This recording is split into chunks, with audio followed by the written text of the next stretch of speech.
Shalom Israel, Shalom. It's your brother Abraham Ja'mal Israel coming back with another one. I want to give all praises and honor and glory unto Yahweh, by Hashem Yahweh Shai, by Hashem א.ק.א. I want to give double honors to the men, affiliates, and the brothers at GMS who teach this truth day in and day out. Rain, sleet, or snow.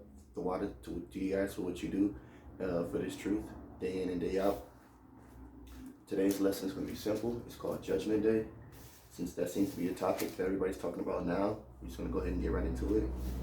So let's start in the book of Revelations, chapter 17, verse 16. And it says, "And the 10 horns which thou sawest upon the beast, these shall hate the whore." Those 10 horns going into, America's allies. And it says, "These shall hate the whore, being, Babylon the Great, and shall make her desolate and naked, and shall eat her flesh and burn her with fire. For God hath put in their hearts to fulfill his will." And what does it mean when he said he had put into their hearts? The there he's talking about are the so-called allies of America, the EU, for example, those countries and other, countries that are tied in with Babylon the Great. God's going to cause a spirit to come upon them. He's going to put a spirit in these world leaders to turn against America or the whore and to burn her with fire. We know that fire is those intercontinental ballistic missiles, or ICBMs for short. But that's the very end, though. It's still it's a lot that has to happen leading up to that. That's the final judgment when it says, "These shall hate the whore and shall make her desolate and naked, and shall eat her flesh and burn her with fire." They're not going to literally eat the flesh of this whore, this kingdom. It's all, spiritually speaking. They're going to burn this place, and rightfully so.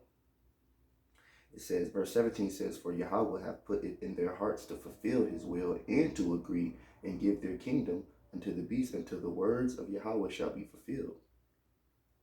So not only is he saying that they're going to do this, but they're going to agree, meaning they're going to burn this place and shoot their missiles over here in agreement. But like I said, there still has to be, there's a lot more that has to happen before that, because Judgment Day is not just one thing, it's a compilation of things. So leading up to that, we're going to go to the book of א.ק.א, because א.ק.א actually tells a lot pertaining to Judgment Day. So we started with the end. We know what's going to happen at the end. It says that they shall burn the whore with fire. They shall eat her flesh. But leading up to that, let's see what's going to be going down, right? It's the book of א.ק.א, chapter 15, and verse 5. And it said, "Behold, saith the Lord, I will bring plagues upon the world, the sword, famine, death, destruction." Verse 6. "For wickedness hath exceedingly polluted the whole earth, and their hurtful works are fulfilled." Meaning when verse 6 comes to pass, that we're at the beginning of Judgment Day. It says that their hurtful works have been fulfilled. When something has been fulfilled, that means another step has to take place. Once something is fulfilled, now we got to move on to the next step. So Yahweh is waiting for these hurtful works to reach up into the heavens so he can come down and, well, let's get it out of the book. It says, so he can come down and send the sword, famine, death, destruction. And let's jump down to verse 7. It says, "Therefore saith the Lord, I will hold my tongue no more as touching their wickedness, which they profanely commit, neither will I suffer them in these things in which they wickedly exercise themselves. Behold, the innocent and the righteous blood crieth unto me, and the souls of the just complain continually." Verse 9. "Therefore saith the Lord, Yahweh, I will surely avenge them, and receive unto me all the innocent blood from among them." That sounds like Judgment Day. Verse 10. "Behold, my people is led as a flock to the slaughter. I will not suffer them to dwell in the land of Egypt no more." Verse 11. "I will bring them with a mighty hand and a stretched out arm, and smite Egypt with plagues as before, and will destroy all the land thereof." Verse 12. "Egypt shall mourn, and the foundation of it shall be smitten with the plague and the punishment that God, Yahweh, shall bring upon it. They that till the ground shall mourn, for their seed shall fail through the blasting in hail, and with a fearful constellation." Verse 14. woe to the world and to them that dwell therein. Or judgment, destruction. Those, all those words can, be interchangeable. For the sword and their destruction draweth nigh, and one people shall stand up to fight against another, and swords in their hands. So let's stop right there. A couple minutes ago, I just said there's things that have to lead up to Revelation 17 and 16. Right here in 2nd Esdras 15 and 15, he's telling you right here what's going to happen. He said, for the sword and their destruction draweth nigh, and one people shall stand up to fight against another. That's civil wars, race wars, riots. He said, and swords in their hands. We know the modern day sword is the gun. It said, verse 16, for there shall be sedition among men. These are all the things that have to lead up to the great whore being burned. But it said sedition among men. We know what that means. It says, invading one another, they shall not regard their kings nor princes. In the course of their actions shall stand in their power, meaning whatever a person feel like they can do in that moment, they're going to do it. And this is not even when the missiles get shot. This is leading up to it. Verse 17 says, a man shall desire to go into a city and shall not be able to. That goes into them 15-minute cities that Esau, Edom, aka, really the tiny hats, the lower level Edomites. This is what they plan on doing. They plan on enacting these 15-minute cities to where there have to be checkpoints before you can just enter. You just won't be able to go into a city during this time, leading up to Revelation 17 and 16, I believe. It says, and a man shall have no pity upon his neighbor, but shall destroy their houses with the sword or the gun, and spoil their goods because of the lack of bread, and for great tribulation, great judgment, great time of trouble, all interchangeable. Verse 20, it says, behold, saith Yahweh, I will call together all the kings of the earth to reverence me, which are from the rising of the sun, from the south, from the east, from Libanus, to turn themselves one against another and repay the things that they have done to them. Who's that them? Yasharallah, the 12 tribes of Israel. All this is happening is because of us, in terms of the unfair treatment. That's what that's what indignation goes into, anger due to unfair treatment. So all of this right here, let's go back to it real quick. It says to turn them, the end of verse 20 says, to turn themselves one against another and repay the things that they have done to them. God's going to turn these people against each other for us, for our sake, for Yasharallah, and that's only for the elect. That's where all this has to happen. Because like we just read previously, he said he shall not dwell his people, he shall not suffer his people to dwell in the land of Egypt anymore. And what does it say with and I will bring them with a mighty hand and a stretched out arm, and smite Egypt with plagues as before, and will destroy the land thereof. So it's a lot that's going to go down just, right just before the missiles get shut off. It's a lot that has to go down. And that's really Jacob's trouble. So when you hear about Judgment Day, you can go right here to 2nd Esdras chapter 15 and read from verses 5 all the way to 20. That's a quick way to cut a Christian when you get to talking about some 7-year tribulation, people floating up in the sky and leaving their clothes on the ground. That's bullshit. That's not scriptural. That's man-made. And that's actually a heavy point. This whole, from 2nd Esdras 15, chapter 5, all the way through 20, that's a very heavy point. It tells you exactly what to expect during Judgment Day. Because we got to end it. We started with Revelation 17, and 16. And then there's more that has to happen even before, even in the midst of all that, there's still more that has to happen. We're going to go to Revelations. We're going to go back to Revelations chapter 13, verses 16. This is another thing that's going to be happening before the missiles get shut off. All these things have to happen before the whore gets burned with fire. Verse 16 says, and he causeth all, both small and great, rich and poor, free and bond, to receive a mark in their right hand or in their forehead. Verse 17, and that no man might buy or sell, save he that had the mark, or the name of the beast, or the number of his image.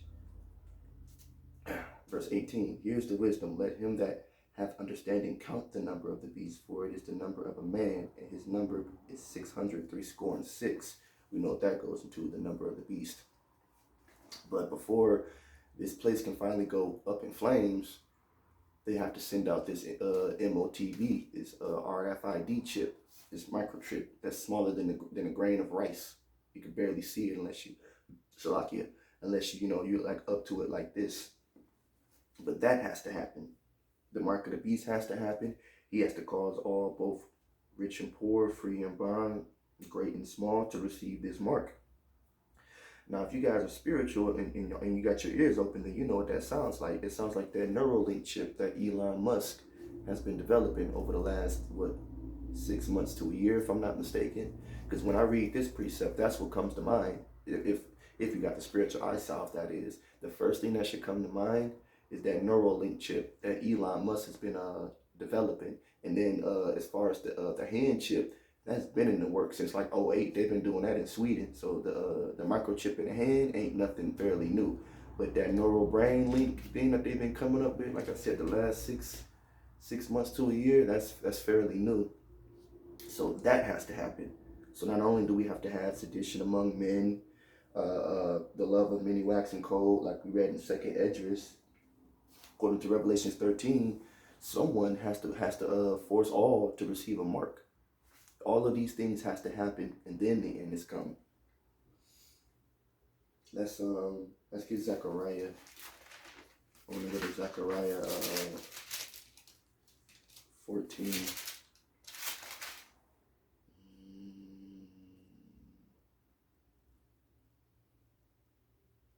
Zechariah, give me a second. I just seen it too.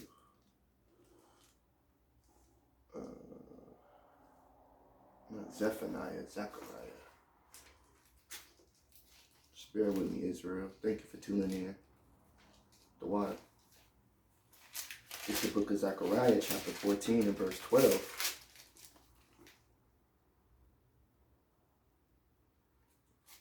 Yes.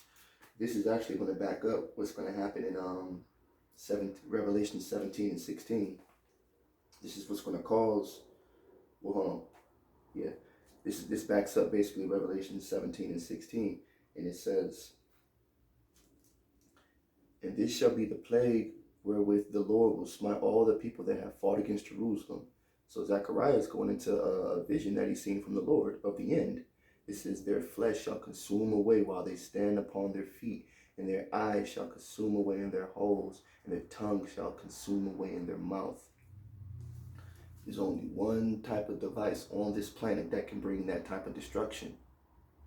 And that's we call that an ICBM, an intercontinental ballistic missile that could be shot from one landmass to another landmass.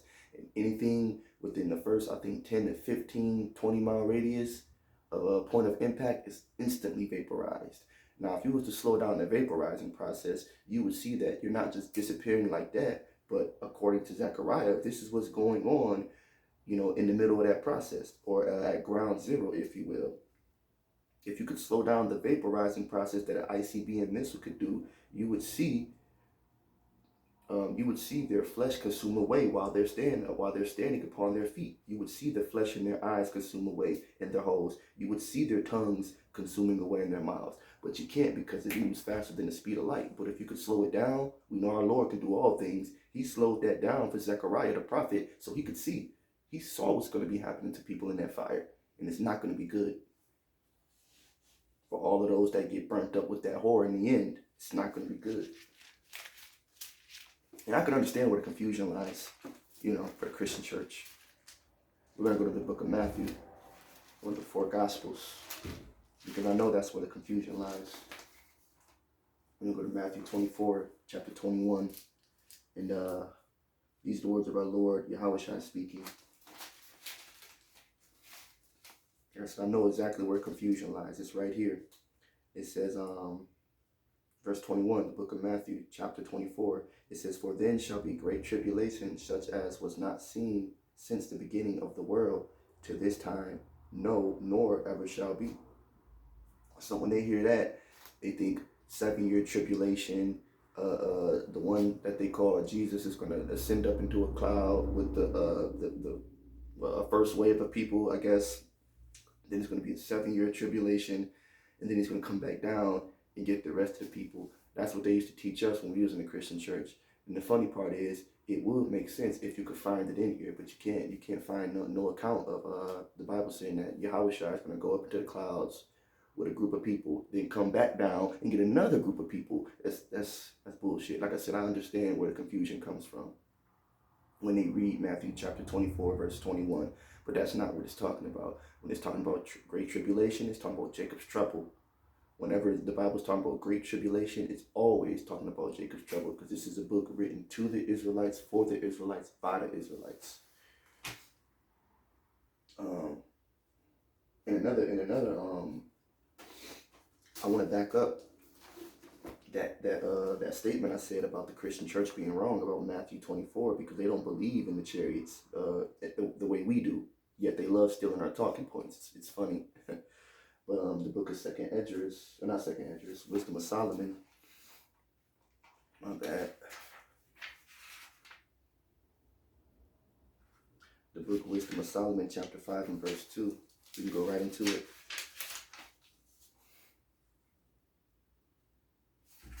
Because it tells you how we're going to be saved in that day, in the time of trouble. And this is right when those missiles get shot off. This is the book of Wisdom of Solomon, chapter 5 and verse 2.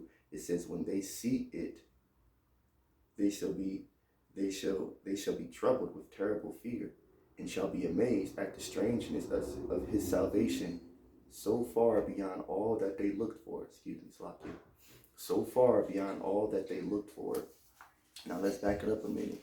First of all, it says that when they see it, they shall be troubled with fear. We're talking about the salvation of the Israelites, of Jacob, the 12 tribes, Yasharallah. So why would they be troubled with fear if the Christian church says everybody's just finna float up? Everybody's finna leave their clothes behind. Well, that don't sound like nothing to be afraid of. To me, that actually sounds like something to be kind of confused on. Like, why all these damn clothes on the floor? You get what I'm saying? That don't make sense. No, they're gonna be troubled with terrible fear because they're going to see those chariots. That's our way about it, this motherfucker. If you didn't know, it's the damn chariots. And it says they shall be amazed at the strangeness of his salvation, so far beyond everything that they look for. Because let's keep it 100. Ain't nobody thinking about no UFOs coming to take the people of Yasharallah, out of captivity. You telling me a UFO? You telling me, and this is on a broadband. This is not what I think, but on the broadband, this is what most people think. You telling them that a UFO is going to come out of nowhere and beam up a bunch of Negroes, Latinos, and Native Indians? Most people can't believe that. They find that hard to believe because they're so beat down with Stockholm syndrome. But that's why it says right here, when they see it, they shall be troubled with terrible fear, and they shall be amazed at the strangeness of his salvation, because that is strange. These UFOs that's been on the planet and been recorded for millennia, for years on top of years. You got ancient manuscripts, ancient writings on the walls and ancient depictions of these UFOs, so-called unidentified flying objects. We're talking about going back to ancient Egypt, ancient Mesopotamia. So these things have been around. That's why when they finally see them and they make themselves known, people are going to be troubled with terrible fear. And to add to that, according to the book of Wisdom of Solomon, they're going to be amazed when they see, Adawan Ratazal, we be the men, when they see us go up into them chariots, right? It says they shall be amazed at the strength, because that is strange. You seeing a bunch of UFOs that ain't really made themselves known like that. They finally make themselves known, and then they take away all the so-called minorities. That'd be very, very strange.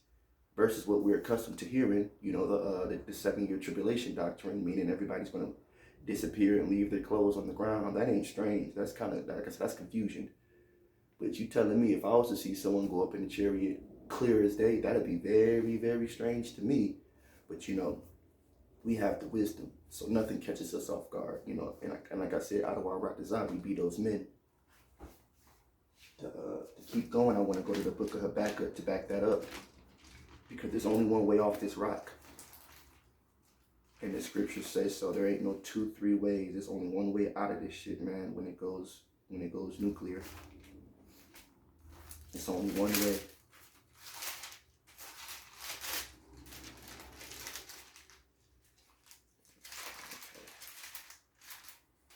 I just saw it. Hold on.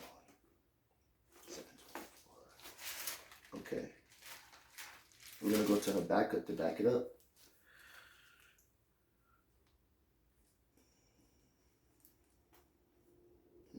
Oh.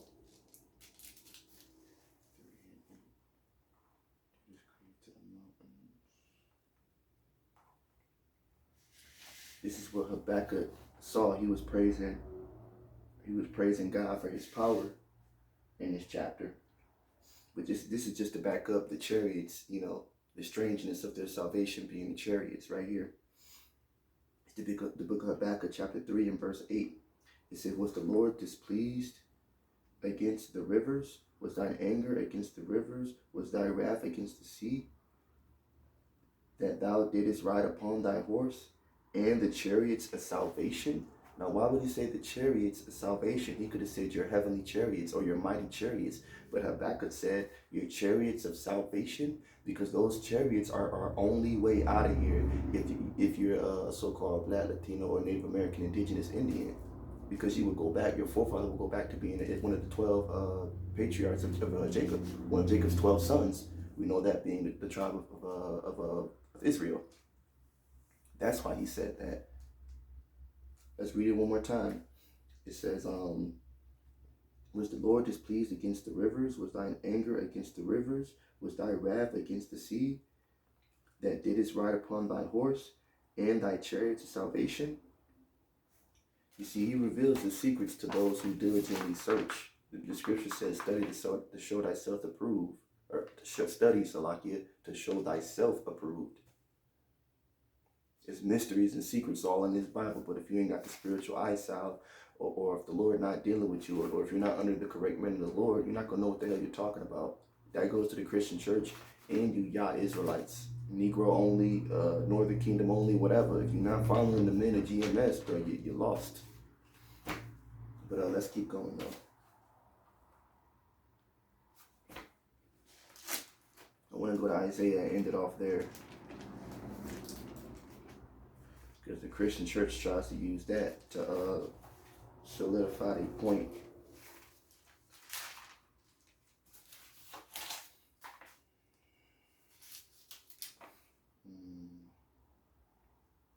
Okay. This is the book of Isaiah, chapter 26 and verse 20. It says, come, my people, enter thou into thy chambers, and shut thy doors about thee. Hide thyself as if it were for a little moment, until the indignation be overpassed, or the anger for the unfair treatment be overpassed. Because that's what indignation goes into. If you look it up, it means the unfair treatment. It's anger due to unfair treatment of a certain group of people. Now, we know that certain group of people that the Lord is dealing with is Yasharallah. So when he says, come, my people, enter thou into thy chambers and shut thy doors about thee, those are those chariots, those chariot doors. Habakkuk just got done calling them the chariots of salvation. So when it's all said and done, right when those missiles are going down, we want to be looking up, hearing a voice, in Hebrew, saying, come, my people, enter thou into thy chambers and hide thyself as if it was for a little moment. That's what you want to hear. That ain't talking about leaving no clothes on the ground and everybody disappearing, and that ain't got nothing to do with shit in talking about a 7-year tribulation. Right here, Isaiah 26 and 20 is going right into the moment where those missiles are being shot, Judgment Day, right? And then, I don't want to rock this out. We be those men. We hear the voice of Yahweh Ba'ashem Yahweh Shai telling us to come up hither, and hide ourselves. That's what Judgment Day is all about. So I'm going to end right there because I got to go ahead and get to the plantation. But I think you guys were edified by that. Or at least I hope you guys were edified by that. We're going to go ahead and give all praises, honor, and glory unto Yahweh Ba'ashem Yahweh Shai Ba'ashem Rakakwadash. Double honors coming back at the elders again and the affiliates and the like-minded men of GMS on down who teach this truth day in, day out. Huge tawada to you guys for what you do, man. Keep doing this. We're almost here. I know we're at the end. anybody can feel it right now, whether you're in this truth or not. Any and everybody can feel that something big is about to happen. You know, we're too late in the game. It's just, yeah, everybody talking about peace and everything is, you know, starting to go back to normal, which we know it's not. It'll never go back to normal.